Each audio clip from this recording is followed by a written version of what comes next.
السلام عليكم ورحمة الله.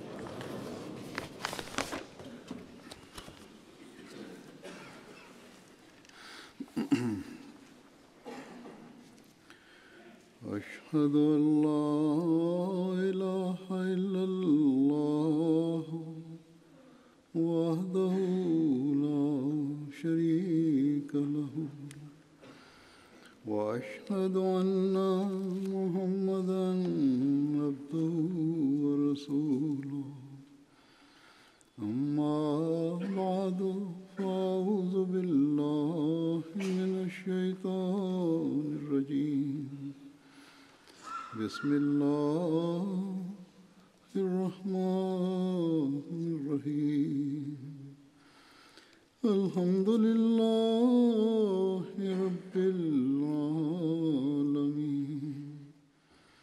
الرحمن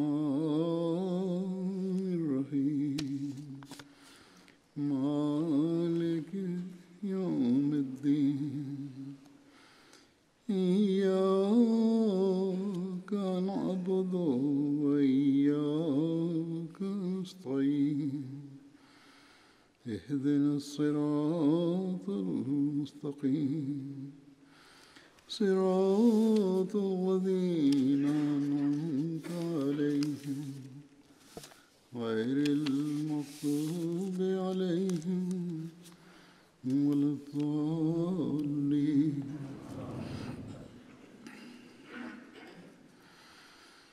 आज अल्लाह ताला के फजल से Aujourd'hui, par la grâce d'Allah, débute l'ijtima de la Majlis Ansarullah du Royaume-Uni. À cet égard, je veux attirer l'attention des Ansar à propos d'une pratique des plus importantes et fondamentales. Il s'agit de la Salah. La Salah est obligatoire à tout croyant. Or, après l'âge de 40 ans, la prise de conscience suivante doit s'accentuer davantage. Notamment que l'on se rapproche de sa mort avec chaque jour qui passe. En ce cas, l'on doit être davantage vigilant concernant l'adoration de Dieu et concernant l'accomplissement de la Salah. L'on doit se dire, le temps où je me présenterai à Dieu se rapproche à grande vitesse. Et dans l'au-delà, nous devrons rendre compte de chacune de nos actions. Ainsi, en pareille condition, un croyant, toute personne qui croit dans la vie dans l'au-delà, doit s'inquiéter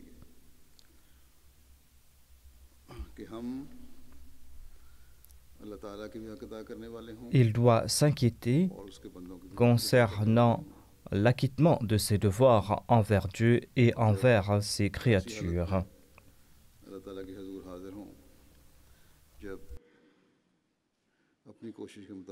Dans la mesure du possible, nous devons nous présenter à Dieu tout en nous acquittant de nos devoirs.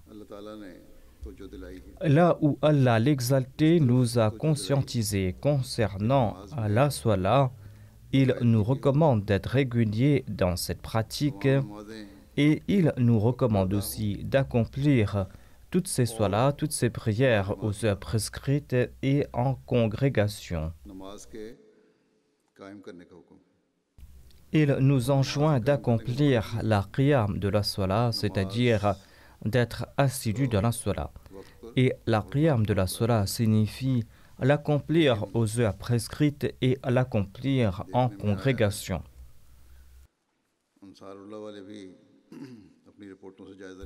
Or, nous constatons autre chose, et d'ailleurs les responsables de l'Ansarullah en ont fait le constat à la lumière des rapports qui leur sont transmis, sinon ils doivent en faire le constat.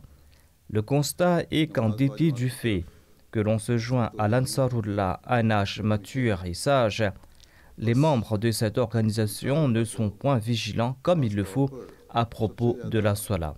Ainsi donc, les responsables de l'Ansarullah doivent veiller à ce que chacun de leurs membres ait l'habitude d'accomplir la Salah en congrégation. Tout Nasir doit s'analyser à cet effet et doit s'évertuer à accomplir la Salah en congrégation, à moins que l'on soit malade ou handicapé.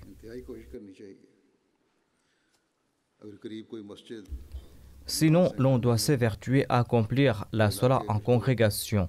S'il n'y a pas de mosquée ou de centre de Salah dans votre voisinage, eh bien, les Ahmadis du quartier doivent se réunir dans une de leurs maisons et accomplir la Salah en congrégation.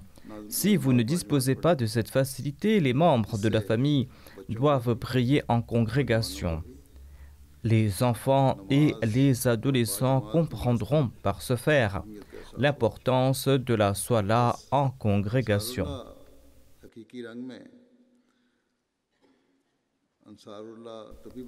Ainsi, l'on sera des véritables Ansarullah, des véritables aides d'Allah, quand l'on s'évertuera à établir la religion d'Allah et quand on tentera d'appliquer ses préceptes et quand on va encourager les autres à en faire de même.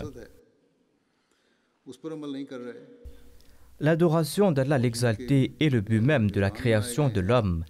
Si l'on néglige ce commandement et si les gardiens ne font pas l'effort pour appliquer ce commandement et faire appliquer ce commandement, si ces gardiens ne servent même pas d'exemple à ce propos, ils ne sont que des aides d'Allah de nom. Aujourd'hui, on n'a pas à mener des batailles à coups d'épée ou de flèches en prenant le soutien de ces aides. Le Messie promet l'Islam a déclaré que la prière est l'arme qui nous offrira la victoire.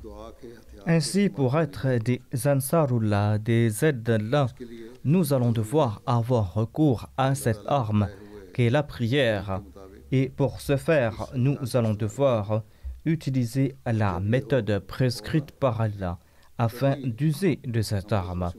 Quand on agira de la sorte, c'est là que nous pourrons respecter comme il se doit le serment d'allégeance que nous avons prêté sur les mains du Messie promis à l'Islam.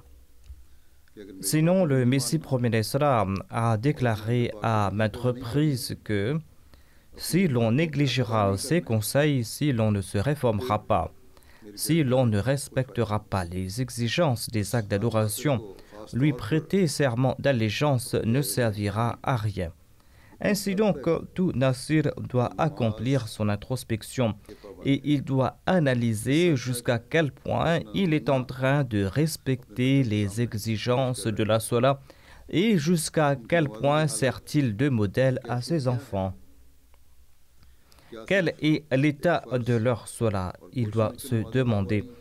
Est-ce qu'ils accomplissent la Salah comme une simple obligation? Est-ce qu'ils s'en acquittent comme d'un fardeau? Ou est-ce qu'ils accomplissent tout cela pour mériter le plaisir d'Allah? Le Messie promis l'Islam a prodigué des conseils sur l'importance de la Salah, sur le fait qu'elle est obligatoire. Il a expliqué sa sagesse, la manière de l'accomplir, son objectif, sa sagesse, la philosophie des heures pour l'accomplir. Sous différents angles et à maintes reprises, le Messie promis l'Islam a attiré notre attention à propos de la Salah et je présente certains de ces dires qui mettent en exergue l'importance et la sagesse de la Salah. Le Messie promis l'Islam nous conseille ici de prier régulièrement et de respecter toutes les conditions de la prière.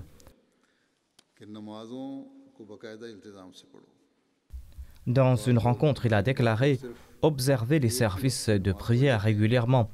D'aucuns se contentent d'une seule prière par jour, mais ils devraient se souvenir que nul n'en est exempté, pas même les prophètes de Dieu. »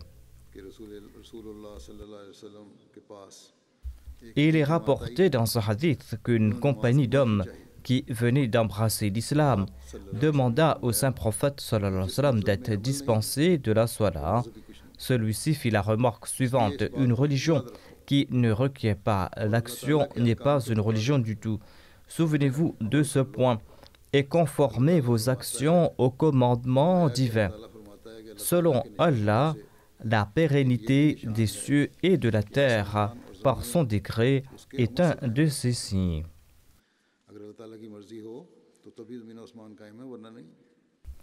C'est-à-dire que le ciel et la terre subsisteront uniquement grâce au décret divin. Le Messie premier l'Islam explique: d'aucuns ont un penchant pour le tout naturel, affirmant que les principes du naturisme méritent d'être suivis et que si l'on ne respecte pas les principes de l'hygiène, eh bien la taqwa et la pureté ne serviront pas à grand-chose. Ce sont là autant de philosophies élaborées par d'aucuns. Le Messie premier l'Islam ajoute: or, l'inefficacité des médicaments en certaines situations fait aussi partie des signes divins. Ainsi, ni les mesures de protection de la santé, ni les médicaments, ni un médecin ne sont efficaces. Accompagné de l'ordre divin, ce qui est tordu redevient droit. Pour ce faire, il faudra établir un lien avec Allah l'exalté, et le meilleur moyen pour ce faire est de lui rendre culte et d'accomplir la salat. Le Messie premier l'Islam nous explique aussi la réalité de la salat, son importance, la nécessité de la salat pour l'homme, ainsi que la condition dans laquelle on doit accomplir la salat. Le Messie premier l'Islam demande: qu'est-ce que la salat? C'est une supplication spéciale, dit-il, une supplication spéciale que les gens considèrent à tort comme l'impôt exigé par le souverain. L'ignore croit-il que Dieu a réellement besoin de ces supplications? Lui, l'indépendant, a-t-il besoin que l'homme le supplie, que l'homme le loue, que l'homme le glorifie? Il s'y trouve en fait des avantages pour l'homme, car grâce à la salat, l'homme atteint son objectif. La salat offre à l'homme le moyen pour atteindre le but de son existence. Le Messie premier l'Islam ajoute: je suis très peiné par la négligence de mes contemporains envers les actes d'adoration, la taqwa et la piété. L'influence nocive de la tradition en est la raison.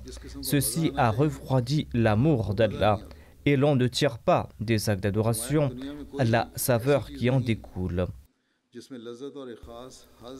Allah a placé en toute chose au monde un plaisir et une saveur particulière.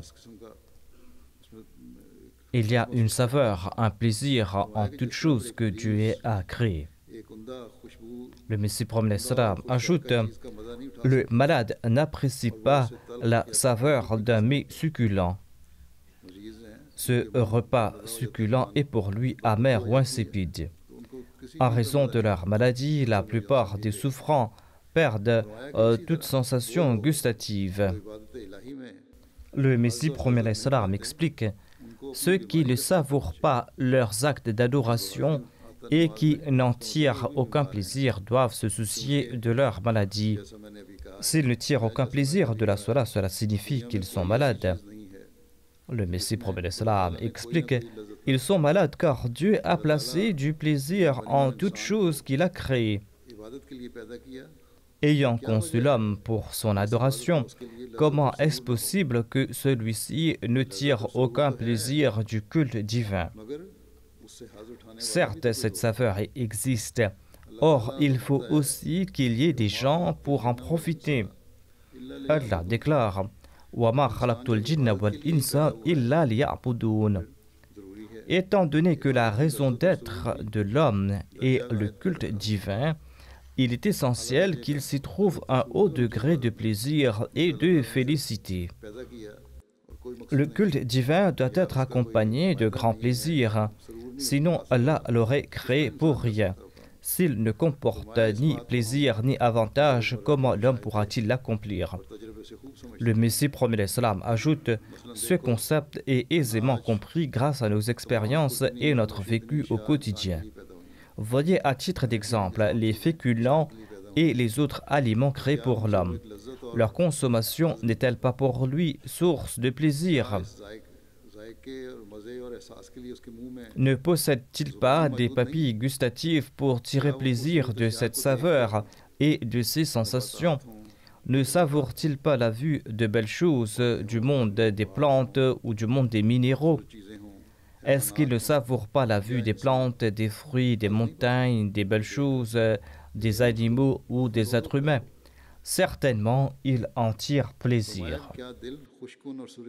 Le Messie premier l'Islam ajoute: ces oreilles ne sont-elles pas enchantées par une voix mélodieuse et gracieuse? Peut-on affirmer face à ces arguments que les actes d'adoration ne recèlent aucun plaisir? Allah a créé l'homme et la femme afin qu'ils forment un couple. En l'homme, il a placé une force qui l'attire vers la femme. Il ne s'y trouve aucune contrainte et un certain plaisir anime cette relation. Si la procréation était la seule incitation, on n'aurait pas atteint l'objectif requis. Sachez que les actes d'adoration ne sont point un fardeau ou un impôt. Le plaisir qui s'y trouve est de loin supérieur à toutes les délices de ce monde.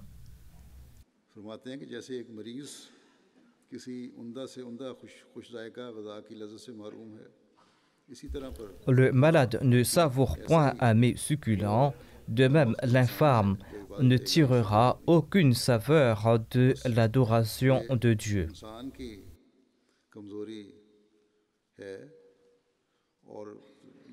Ainsi, c'est en raison de sa faiblesse, c'est en raison de sa négligence des prières, et c'est en raison du fait qu'il est privé des faveurs divines, que l'homme ne tire aucun plaisir de la Salat. Ceux qui tombent dans cette catégorie parmi nous doivent s'inquiéter. En décrivant la Salat authentique et sa condition réelle, le Messie premier l'Islam déclare: sachez que la Salat embellit et la vie temporelle et la vie spirituelle de l'homme. Mais la Salat maudit la plupart des gens qui prient, tout comme Allah l'affirme dans le Saint-Coran: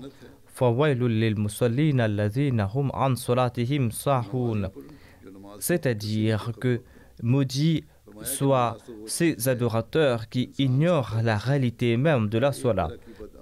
La Salat préserve l'homme de tout écart de conduite et de l'indécence.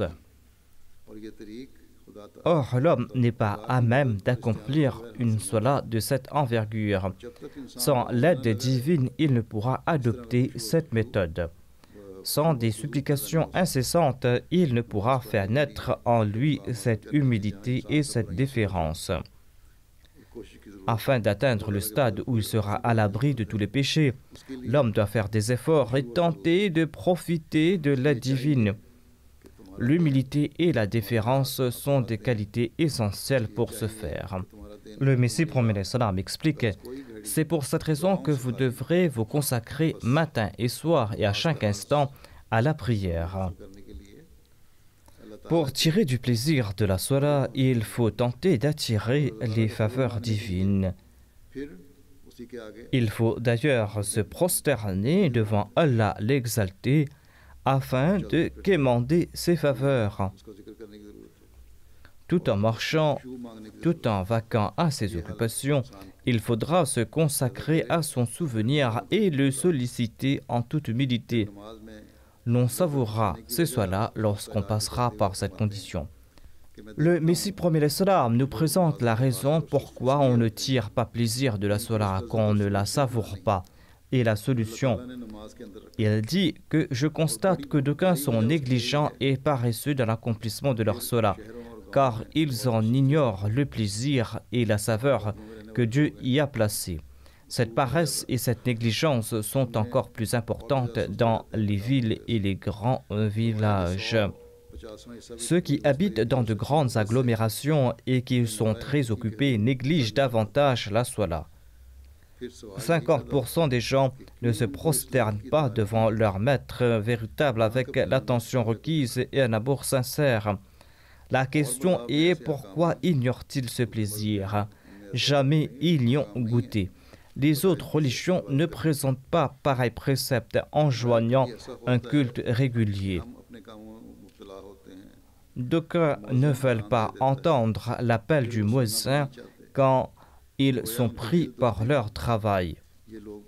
On dirait que leur cœur est peiné d'entendre l'appel de la prière. L'état de pareils gens est fort pitoyable. Quand on lance l'appel à la prière, ils font la sourde oreille. Quand c'est l'heure de la prière, ils s'affairent ailleurs. L'état de pareils gens est fort pitoyable, explique le Messie promené salam. Certains présentent à l'assistance, dit le Messie promené salam, tiennent leur magasin sous la mosquée, mais ils n'y mettent jamais les pieds, c'est-à-dire qu'ils ne vont jamais à la prière. On doit, avec grande détresse et ardeur, accomplir la prière suivante, dit le Messie promené salam. On doit supplier Dieu, ô Seigneur, fasse que nous goûtions ne serait-ce qu'une fois à la saveur de la sola et des actes d'adoration, tout comme nous goûtons à la saveur des fruits et d'autres mets. On se souvient du repas consommé ou d'une belle chose contemplée avec délice.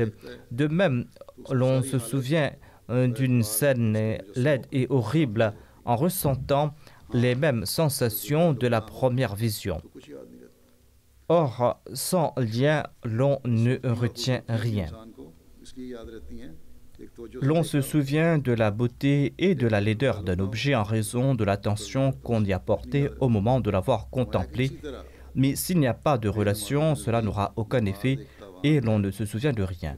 Le Messie promené salam continue, la sola est pour ceux qui la négligent une amende. Pourquoi sans raison aucune, se disent-ils, devons-nous nous réveiller le matin, accomplir l'ablution dans le froid, mettre de côté tout confort pour accomplir la sola? Ceux-là vivent dans l'ignorance. Ils ne peuvent en saisir la portée et ceux-là ne connaissent point le plaisir et la joie qui se trouvent dans la sola.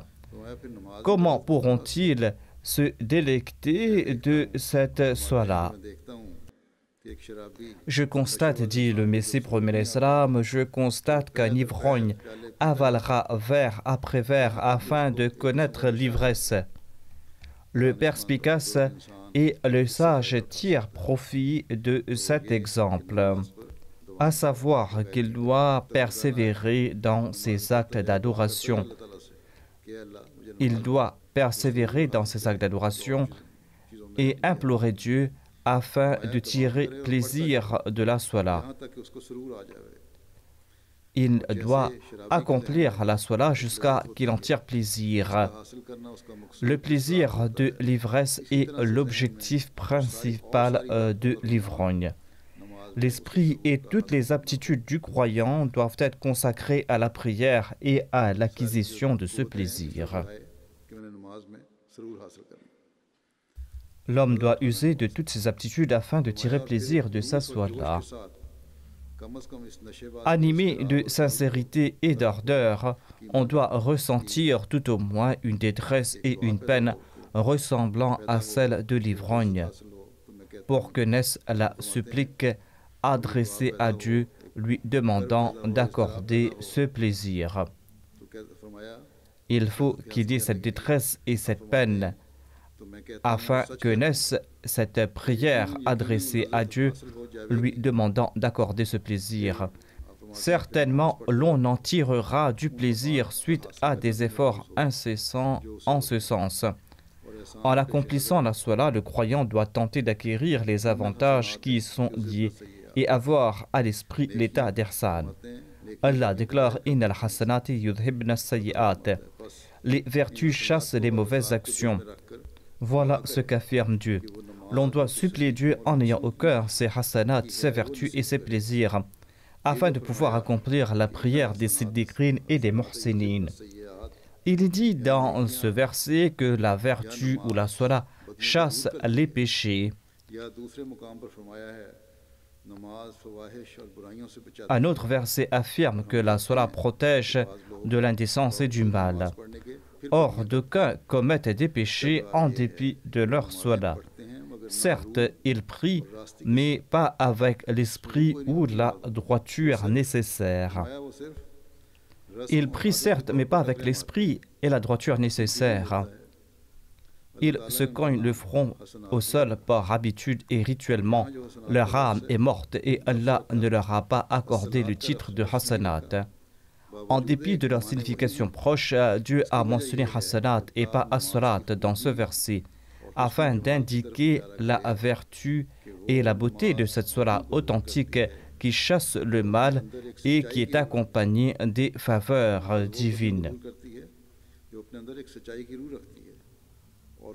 C'est une salat authentique qui chasse le mal et qui est accompagnée des faveurs divines.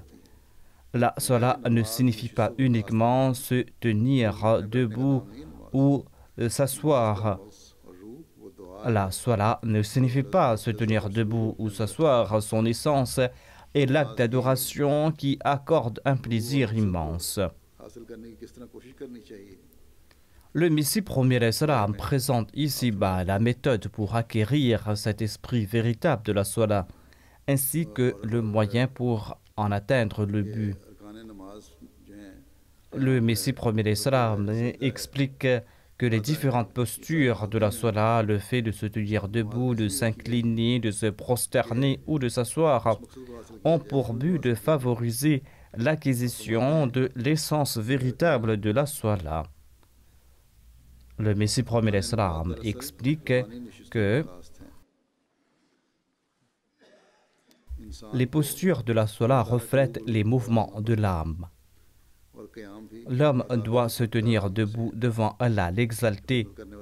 Cette posture debout est aussi un signe de respect du serviteur face à son maître. La qiyam, le fait de se tenir debout dans la prière, est un signe de respect. En s'inclinant dans la position du ruku, il démontre qu'il est prêt à exécuter l'ordre reçu. La sajda, la prosternation, est l'apogée de la déférence, de l'humilité et démontre l'émolation de soi, qui est le but même de la salat. Quand l'homme se prosterne, il fait montre d'une grande humilité et d'effacement de soi. C'est cela l'objectif des actes d'adoration, à savoir que l'on se prosterne devant Dieu. Le Messie premier Islam explique: Dieu a prescrit ces postures comme aide-mémoire. Ces postures visent à pousser le corps à assujettir l'âme aux mêmes positions. Tout en manifestant physiquement son respect, l'homme doit pousser son âme à faire montre de la même déférence intérieurement et spirituellement. Le cœur doit aussi se tenir debout, s'incliner et se prosterner devant Dieu. Le Messie premier Islam explique: les postures physiques ont pour vocation de favoriser les postures internes. Si telle une marionnette, l'on se contente de croiser les bras, de s'incliner et de s'asseoir, autant de postures physiques reflétant les mouvements internes. Si on accomplit ces actes tels une marionnette, et si l'on se débarrasse au plus vite de la salat comme on le ferait pour un fardeau, pourra-t-on en ce cas tirer plaisir et délices de la salat? Sans tirer plaisir de la salat, comment en découvrir la réalité? L'on ne va pas découvrir la réalité de la salat si l'on n'agit pas de la sorte. L'on connaîtra cet état lorsque l'âme s'immolera et se prosternera en toute humilité face au seuil divin.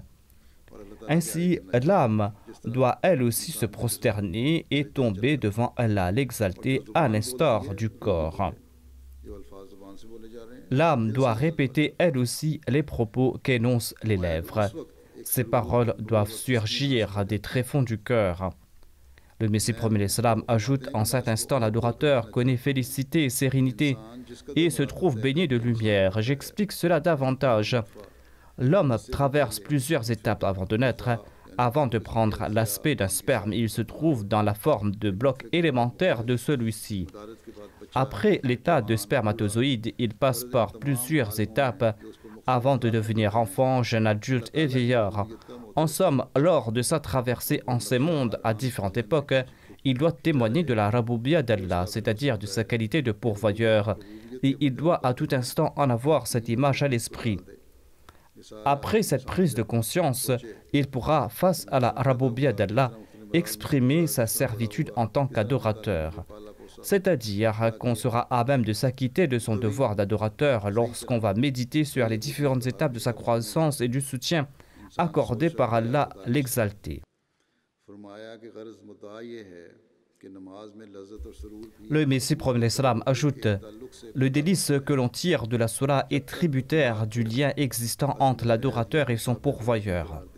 Tant que l'on ne se considère pas insignifiant et inexistant, étape qu'exige la raboubia de Dieu, tant que l'on ne se considère pas insignifiant, on ne profitera pas des faveurs divines. ताला के फैज से फ़ायदा उठाना है तो कामिल Si l'on veut profiter des faveurs divines, il faudra faire montre d'une aboudia, d'une soumission complète. हासिल होती है। C'est en passant par cette étape que l'on découvrira ce plaisir inouï qui dépasse tout autre délice.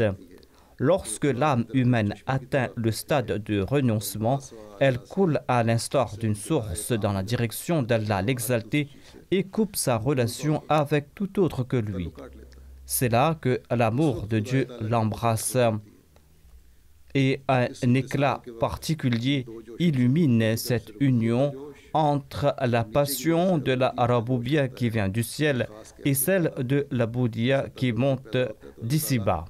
कि रबूबियत भी जोश में आती है। Lorsque se noue cette relation, la raboubia, l'attribut de pourvoyeur d'Allah, et la boudia, la faculté d'adorateur de l'homme, s'anime. खास कैफियत पैदा होती है। Et un éclat particulier illumine cette union entre la raboubia qui vient du ciel et la boudia qui monte de la terre. L'état qui naît de cette union est qualifié de salat. जो सही है Et cette salat consume les péchés et les maux. सलात हो तभी Lorsqu'on va accomplir une salat de cette envergure, c'est là que les péchés et les maux vont disparaître. Cette salat va consumer, va brûler ces maux. Et elle laisse une lumière et un éclat qui éclaire le voyageur dans sa voie et le préserve des dangers à l'instar d'une lampe. और हर एक किस्म खसो खशाक और ठोकर के पत्थरों और खारो खस से Cette salat met en lumière tout obstacle et pierre qui se trouve sur sa voie. और यही वो हालत है जबकि इन सलाता C'est ainsi qu'il peut voir tout mal. का इतलाक Et il passe par cet état qui est décrit dans ce verset Inna salata tanha anil fahsha'i wal munkar. क्योंकि उसके हाथ में नहीं उसके दिल में एक Il est préservé de ses maux et de ses péchés en raison du fait qu'il se trouve dans son cœur et non dans ses mains une lampe éclairante. Quand il passe par cette condition, c'est là que le verset suivant s'applique à sa personne Inna salata tanha anil fahsha'i wal munkar. C'est-à-dire que la salat le préserve de toute indécence et de tout mal. उसके दिल में एक रोशन Il se trouve dans son cœur une lampe éclairante. On arrive à ce stade en faisant preuve de l'humilité et le renoncement le plus complet et l'obéissance la plus totale. हालत हो जाती है। L'idée de commettre le moindre péché et le moindre rejet n'effleure même pas son esprit. फरमाया कि फोशाक की तरह Il lui est impossible de porter le moindre regard à tout ce qui est condamnable. Et il acquiert un plaisir et une félicité qui sont pour moi indescriptibles. की वजाहत फरमाते हुए Le Messie premier alayhi salam explique qu'un croyant, imbu d'un sens de l'honneur, se prosterne uniquement devant Allah en toute situation et il doit toujours se prosterner devant Allah et il ne place pas ses espoirs en personne d'autre qu'Allah et ne leur consacre point toute son attention. नमाज Le Messie premier alayhi salam explique, souvenez-vous que la salat véritable est acquise grâce aux supplications. दुआ से हासिल होती Supplier tout autre que Dieu est contraire au sens de l'honneur du croyant, car seul Dieu mérite l'adoration. है। इंसान पूरे तौर पर Tant que l'homme ne se fait pas insignifiant afin de présenter ses requêtes à Dieu, il ne méritera pas le titre de musulman et de croyant sincère. इस्लाम की हकीकत ये है Ces aptitudes internes et externes doivent se prosterner devant le seuil de Dieu. Voilà la réalité de l'islam. बहुत सी Un moteur puissant fait tourner de petites pièces. De même, tant que l'homme ne soumet pas ses œuvres à la puissance immense de ce moteur de Dieu, उसी engine comment pourra-t-il accepter sa divinité? अल्लाह ताला की उलूहियत का कायल हो सकता है और अपने आप को इन्नी Pourra-t-il se dire soumis lorsqu'il énonce la prière Inni wajjahtu wajhiya lillazi fatara as-samawati wal ard, c'est-à-dire en vérité je me suis tourné le visage vers celui qui a créé les cieux et la terre. Sans nul doute, il sera musulman, croyant et soumis à Allah dès qu'il se tournera vers Dieu en énonçant ces paroles. Quand il déclare se tourner entièrement vers Dieu et qu'il se proclame être l'adorateur qui croit en l'unicité de Dieu, il doit lui consacrer toute son attention. Sans nul doute, il sera un musulman, un croyant et soumis à Dieu dès qu'il se tournera vers Dieu en énonçant ces paroles. Malchanceux est celui qui quémande l'aide des autres tout en suppliant Dieu, lui attribuant des associés. Celui-là est un grand perdant et vivra dans la privation. Un temps viendra où quand il ne pourra s'incliner devant Dieu ni verbalement ni en apparence. C'est aussi la cause de l'abandon de la prière et la raison de la paresse. Lorsque l'homme se penche vers tout autre que Dieu, son âme et ses aptitudes ressemblent aux branches de l'arbre qui ont poussé dans une direction dès leur naissance. C'est là un point très important lorsqu'on abandonne la salat, lorsqu'on fait preuve de faiblesse dans la pratique, lorsqu'on est paresseux à l'égard de la salat. Et quand on place plus confiance en d'autres qu'Allah, eh bien, l'on s'éloigne peu à peu de lui. On devient comme la branche que l'on tourne dans une direction et qui ne cesse de pousser dans ce sens. Le Messie premier l'Islam ajoute la dureté et la violence animent sa relation avec Dieu. Son âme et son cœur deviennent durs comme de la pierre.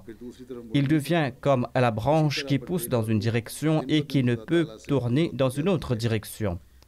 C'est ainsi que son cœur et son âme s'éloignent de Dieu jour après jour. Oser abandonner Dieu pour faire ses requêtes à autrui est une situation périlleuse et effrayante. D'où la raison d'être régulier dans ces soins-là, afin que cette habitude s'ancre chez l'homme et pour qu'il se tourne vers Allah. Ensuite viendra le moment lorsqu'il se détournera entièrement du monde, profitant d'une lumière et d'un délice. En cet instant, l'on se coupe de tout et l'on se tourne uniquement vers Allah. C'est là que l'on devient récipiendaire d'une lumière et qu'on en tire un délice. Le Messie premier l'Islam ajoute « Malheureusement, je n'ai pas trouvé de terme approprié pour décrire l'ignominie de l'acte de s'en remettre à tout autre qu'Allah. Certains courtisent et flattent autrui. Pareil comportement attise le sens de l'honneur de Dieu, car cela signifie que cette sola ne lui est pas dédiée. Pareil cela est rejeté au loin. Je présente à cet égard une analogie simple à comprendre, quoiqu'elle ne soit pas entièrement applicable à la personne de Dieu. Un homme fier et imbu d'amour-propre ne supportera pas de voir sa femme en relation avec un autre. À ses yeux, cette femme immonde méritera la mort, et souvent cela devient réalité. Dieu ressent lui aussi un sens de l'honneur et une fureur similaire. C'est Dieu qu'il faut adorer et implorer. Il déteste qu'on supplie quelqu'un d'autre à part lui. C'est-à-dire que l'on doit se tourner vers Dieu et l'adorer. Se tourner vers tout autre que Dieu signifie rompre toute relation avec lui. La Salah et la Tawhid sont les mêmes. L'expression pratique de la Tawhid est la Salah. Or, le croyant ne méritera aucune bénédiction, aucun avantage tant qu'il ne s'immole pas lors de la Salah, tant que son âme n'est pas empreinte d'humilité et son cœur enclin vers Dieu. Le Messie premier l'Islam présente ici-bas la raison pourquoi d'aucuns manquent d'attention au cours de la Salah et sont assaillis par toutes sortes de pensées. Il explique que ceux qui ne consacrent pas toute leur attention à Dieu sont assaillis de toutes sortes de distractions au cours de leur salat. Lorsque le prisonnier se tient debout devant le juge, ses pensées vont-elles s'errer ici et là? Il ne pensera pas à autre chose. Il consacrera toute son attention au juge et guettera tout inquiet son verdict. Il ne pensera même pas à sa personne. De même, lorsqu'on se tourne vers Dieu l'exalté et l'on se prosterne sur son seuil, le cœur sincère, il est impossible d'être victime des incitations de Satan. Comment protéger sa salat? Pourquoi doit-on accomplir la salat? Est-ce qu'Allah a besoin de notre salat? Beaucoup posent cette question ces temps-ci en raison de l'influence de l'athéisme. Le Messie premier alayhi salam nous explique qu'Allah est indépendant et qu'il n'a pas besoin que nous l'adorions. En fait, c'est nous qui avons besoin d'adorer Dieu. Il explique: ne croyez pas que la salat mérite protection parce que Dieu en a besoin. Dieu, l'exalté, n'a aucunement besoin de nos salats. Il est indépendant de tout. Il n'a besoin de personne. En fait, c'est l'homme qui a besoin de lui. En fait, l'homme souhaite son propre bonheur. C'est pour cette raison qu'il implore l'aide de Dieu. Établir un lien avec Allah l'exalté est le moyen pour mériter le véritable bonheur. Si l'humanité tout entière se ligue contre l'intime de Dieu et qu'elle complote pour sa destruction, elle ne pourra pas lui toucher un seul cheveu. S'il le juge nécessaire, Allah l'exalté est prêt à détruire des centaines de milliers d'individus pour son élu. Il est prêt à détruire des centaines de milliers de personnes pour cet unique individu. En expliquant comment les compagnons avaient obtenu le succès, le Messie promet l'Islam ajoute: il n'y a pas de meilleure arme que la sincérité pour conquérir les cœurs. C'est grâce à cela qu'ils avaient conquis le monde. Cette tâche est impossible à réaliser par de simples paroles. Or, à présent, il n'y a plus aucune lumière sur leur front, ni aucune marque de spiritualité, ni trace de connaissance divine en ces musulmans. Ils ne possèdent aucun savoir à propos de la salat. Ils n'ont pas reçu la lumière qui en découle. La salat n'est qu'un fardeau pour eux. Dieu l'exalté n'est pas un tyran. En réalité, ces gens n'ont aucune sincérité en leur cœur. Les actes qui ont trait qu'à des traditions et à des habitudes sont vains. Par la grâce de Dieu, de nombreuses personnes au sein de la Jamaat accomplissent la prière avec sincérité. Le Messie promet l'Islam décrit ici la situation générale de son époque. Il faut qu'on en tire des leçons. Il s'agit également d'un avertissement pour nous. Il ajoute: d'aucuns ne doivent pas penser que je suis en train de mépriser la salat. Cette salat que mentionne le Saint-Coran est une sommité. Il faudra demander à ces personnes qui ont fait la prière si elles connaissent au moins le sens de la sourate Al-Fatiha. D'aucuns ont accompli la prière pendant 50 ans, mais ils ne connaissent pas le sens de la prière, alors que toutes les connaissances du monde ne valent rien face à ces connaissances. Pour obtenir ces connaissances mondaines, les gens se tuent à la tâche et font de grands efforts, et ils ne cessent de répéter ces prières comme de simples formules sacrées.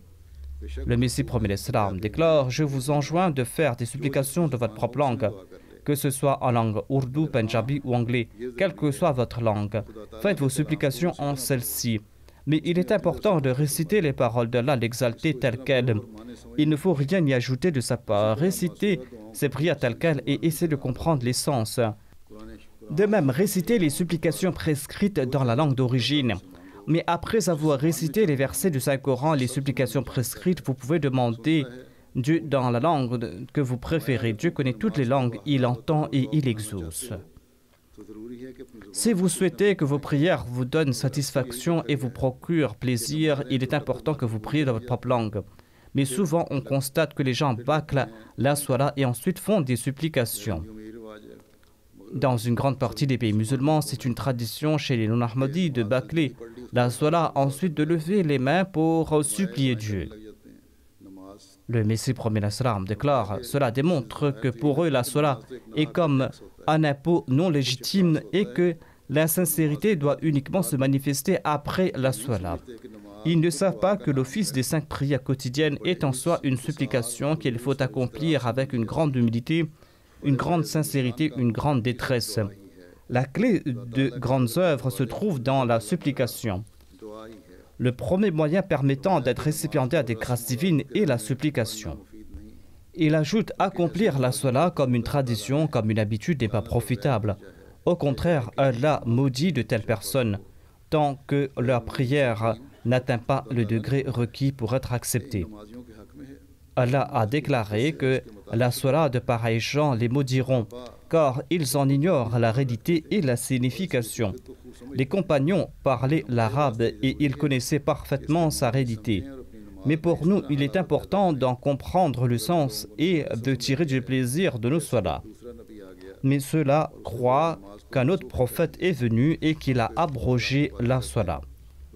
Le Messie premier d'Islam ajoute au sujet de ces personnes qui le critiquent que lorsque je déclare qu'il faut faire des supplications de votre propre langue, il m'accuse d'avoir apporté une nouvelle charia.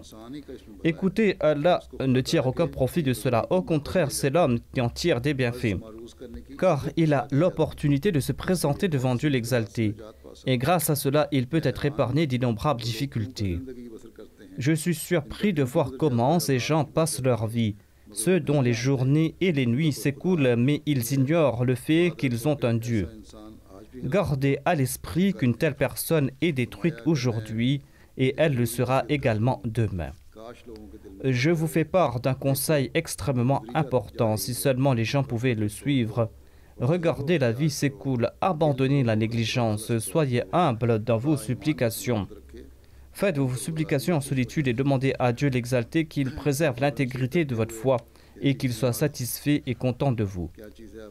En expliquant ce qu'est la réalité de la prière, le Messie premier d'Islam explique qu'Allah déclare وَالَّذِينَ جَاهَدُوا فِينَا لَنَهْدِيَنَّهُمْ سُبُلَنَا.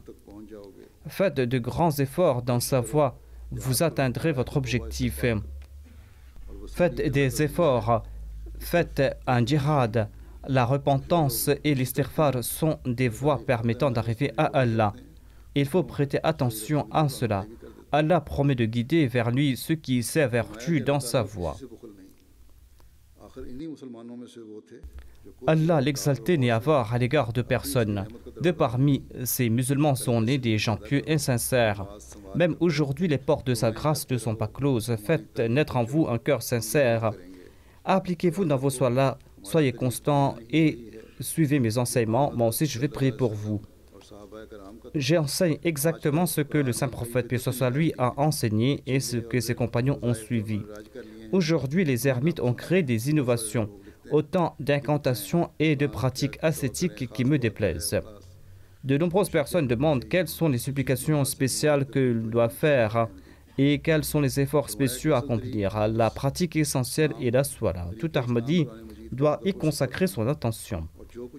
La véritable pratique de l'islam est de réciter le Saint-Coran avec une grande attention et de mettre en application ce qui s'y trouve et d'accomplir la salat avec vigilance et de prier attentivement en se tournant vers Dieu. La salat est ce moyen qui peut nous permettre d'atteindre l'apogée spirituelle. Si nous accomplissons une salat pareille, nous avons tout. La prière qui nous permet d'atteindre l'apogée spirituelle est celle qui fait fondre le cœur de celui qui se tient debout devant Allah l'exalté. Le Messie premier d'Islam nous a également conseillé de faire la prière tahajjud en plus des prières obligatoires. Les Ansarullah doivent être vigilants à cet égard. Le Messie premier d'Islam déclare: si l'on consacre chaque instant de sa vie à ce monde, quel capital amassera-t-on pour la vie future? Réveillez-vous pour la prière de tahajjud et accomplissez-la avec passion et engouement. En raison des occupations, il se peut que l'on soit éprouvé par les salats de la mi-journée. C'est-à-dire que parfois, l'on ne peut pas accomplir la prière à l'heure prescrite et ces prières sont remises à plus tard. Dieu est le pourvoyeur, on doit accomplir sa prière aux heures prescrites, quoi qu'on puisse de temps en temps combiner les prières. Sachant qu'il y aura des gens faibles, Allah a accordé cette concession. Or, il a interdit de combiner 3 prières. D'aucuns sont sanctionnés dans l'exercice de la fonction et méritent la punition infligée par les autorités. Ne serait-ce pas louable de subir ces peines pour la cause d'Allah? S'ils sont en train de faire des sacrifices pour le travail mondain, quel mal y a-t-il donc de souffrir un peu pour s'acquitter de son devoir envers Allah Salah et pour obéir au commandement d'Allah? Le Messie premier d'Islam ajoute: c'est la grâce d'Allah qui nous a montré une voie complète et parfaite par le biais de son prophète sans que nous ayons à nous échiner. C'est-à-dire, il nous a montré la voie sans que nous ayons à fournir quelque effort. Beaucoup d'érudits ont été privés de cette voie qui vous a été indiquée à cette époque. c'est-à-dire la voie que Dieu a montrée aux Ahmadis grâce à leur acceptation du Messie premier l'Islam. Afin de prouver sa reconnaissance envers Allah pour cette faveur, il faudra accomplir ces bonnes œuvres découlant de l'acceptation des doctrines véritables.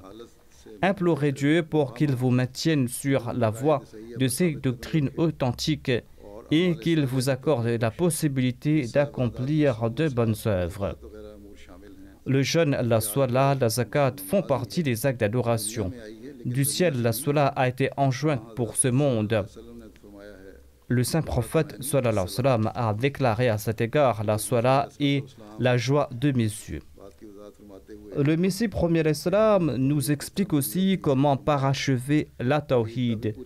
Il explique que la réalisation de tout désir et le traitement de toute maladie sont en fait la personne de Dieu l'unique. C'est lui qui nous accorde tout désir, c'est lui le traitement de toute maladie. C'en est là la quintessence de la formule La ilaha illallah. Selon les soufis, ilah signifie l'objet d'adoration et le but. Tant que l'on ne se cramponne pas à l'unicité véritable, l'on ne pourra préserver en soi l'amour et la grandeur de l'islam. Je me tourne vers le premier sujet. L'on ne pourra tirer plaisir de la salat sans suivre la formule suivante. L'action cruciale pour être un véritable serviteur de Dieu est de détruire ses complots infâmes et de se débarrasser de son ego et de son orgueil, les remplaçant par le renoncement de soi et l'humilité. Le meilleur enseignant pour être un serviteur parfait est la salat. Sachez que si vous souhaitez établir un lien véritable avec Allah, soyez réguliers dans vos salats, afin que non seulement vos corps et vos langues, mais que les souhaits et les sentiments de vos âmes se transforment en salat. Qu'Allah nous accorde la possibilité de marcher sur la voie de la tawhid véritable et que nous puissions protéger nos salats et en tirer du plaisir. Au lieu de choisir d'autres comme notre objet d'adoration, qu'Allah soit pour toujours notre véritable déité. J'ai su que peut-être qu'il n'y a pas les arrangements pour accomplir la prière de Maghrib et d'Isha lors de l'ijtima de l'Ansarullah, car ils doivent quitter la salle à une heure spécifique dans la soirée. Peut-être qu'ils doivent vider la salle. Si cela est le cas, eh bien les organisateurs de l'ijtima doivent trouver un autre lieu pour que l'on puisse prier en congrégation. À l'avenir, l'Ansarullah doit s'assurer que l'on puisse accomplir les 5 prières sur le lieu choisi pour leur ijtima. Qu'Allah fasse que cette rencontre soit un succès et que nous soyons ses véritables adorateurs.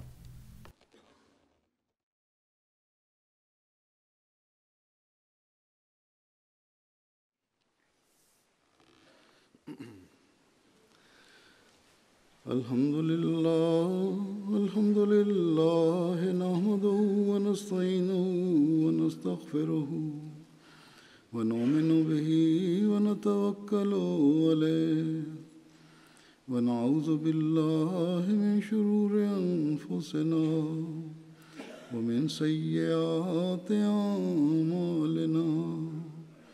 Man yahdihillahu fala mudilla lahu ومن يضلل فلا هادي له ونشهد أن لا إله إلا الله ونشهد أن محمدا عبده ورسوله عباد الله رحمكم الله إن الله يأمر بالعدل والإحسان وإيتاء ذي القربى وينهى عن الفحشاء والمنكر والبغي يعظكم لعلكم تذكرون اذكروا الله يذكركم وادعوه يستجب لكم ولذكر الله أكبر.